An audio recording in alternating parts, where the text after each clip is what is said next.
प्रत्येकजण आपापल्या पक्षासाठी तळ ठोकणारच, ते लोकशाहीत त्यांचा हक्क आहे. पण तिथे आम्ही असा विचार केला की आम्ही दोघं वेगवेगळे लढण्यापेक्षा, एकमेकांबरोबर संघर्ष करण्यापेक्षा आम्ही एक उदाहरण केलं की मी म्हटलं चला तुमचं घ्या नगराध्यक्षपदाचा उमेदवार, आम्ही तुमच्या सोबत राहू. एक शिवसेनेला सोबत घेतलं, थोडं रिपाई सोबत घेतली आणि आम्ही महायुती संपूर्ण तिथे केली. आम्ही परळीचा विकास हा फोकस ठेवून एक अत्यंत सुविद्य आणि सुस्वभावी आणि चांगल्या चरित्राचे उमेदवार भैया धर्माधिकारी यांच्या सुविद्य पत्नी पद्मश्री धर्माधिकारी यांना संधी दिली आणि त्या निवडून आल्या. त्यामुळं व्यक्ती आवडला, लोकांना ॲक्सेप्ट केला गेला आणि त्यामुळं आमचं ते महायुती यशस्वी झाली. अत्यंत आनंद होतो की बीड जिल्ह्यामध्ये आता 6 नगरपालिका झाल्या, त्यामध्ये परळी वगळता सगळीकडे आम्ही भारतीय जनता पार्टी आणि एक अंबेजोगाईत आघाडी म्हणून लढलो. याचा खूप चांगला परिणाम आम्हाला दिसलेला आहे.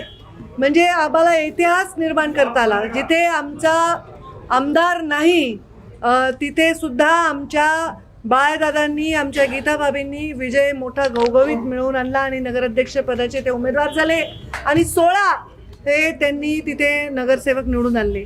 जिथे कधीही भारतीय जनता पार्टी अशी स्वयंपूर्ण लढली नाही, स्वयंपूर्ण झाली नाही, नेहमी युतीमध्ये ही जागा शिवसेनेकडे असायची, तिथे आज योगेश क्षीरसागर यांच्या सोबत एक नवीन आम्ही आयाम सुरू केलेला आणि भारतीय जनता पार्टीचे 1-2 नगरसेवक होते, तिथे आम्ही प्रयत्न करून योगेश क्षीरसागर आणि त्यांची पूर्ण टीम आमच्यासोबत भाजपमध्ये प्रवेश करून आम्ही 15 उमेदवार पहिल्यांदा इतिहासात भारतीय जनता पार्टीचे बीड शहरामध्ये निवडून आणले.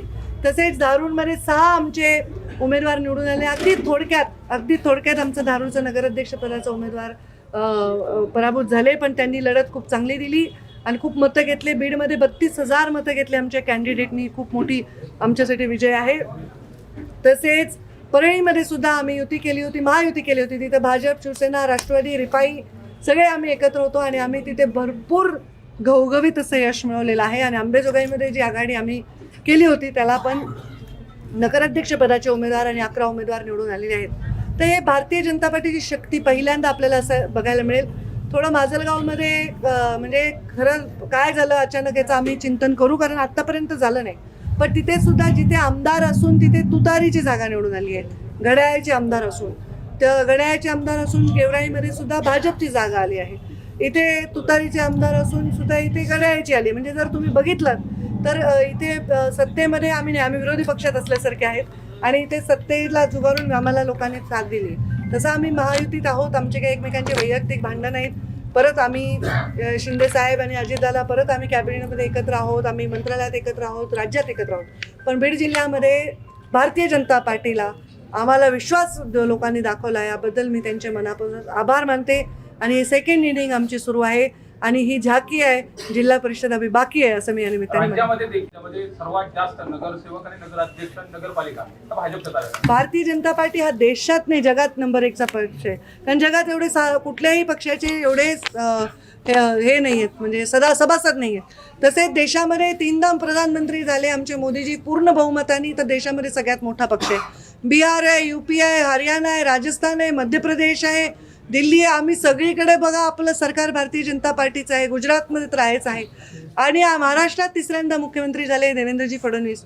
तसंच देशात, राज्यात आणि बीड जिल्ह्यात सुद्धा भारतीय जनता पार्टी एक छत्राखाली जर आपण मोजलं तर 1 नंबरचा पक्ष आहे. आज आमचे किती टोटल 58 का काय 56 आमचे सभासद नगरसेवक निवडून आलेले आहेत.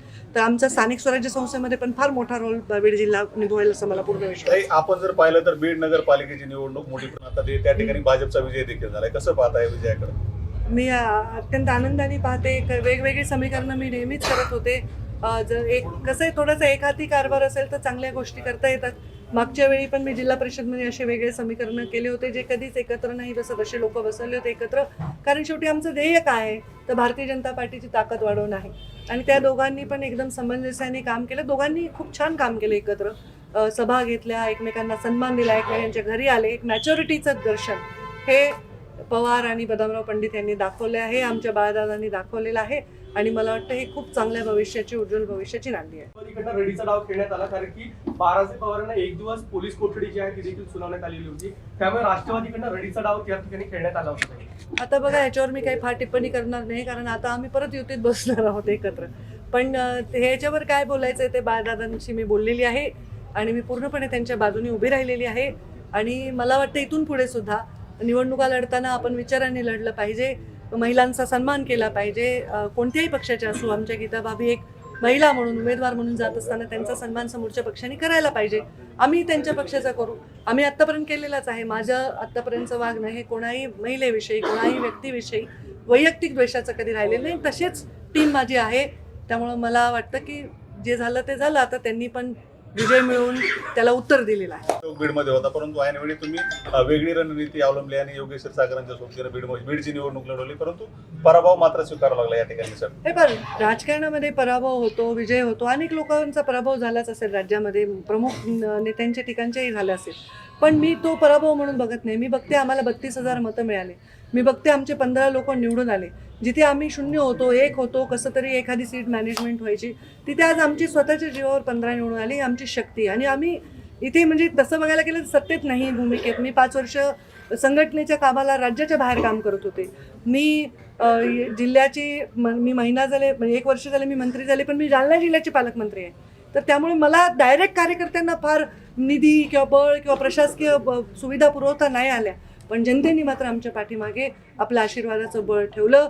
आमच्या मातीत, ज्या मातीत आम्ही जन्मलो, ज्या मातीसाठी आम्ही खपलो, मातीसाठी काम केलं, त्या बीड जिल्ह्याच्या मातीने आम्हाला एवढा मोठा विजय दिला.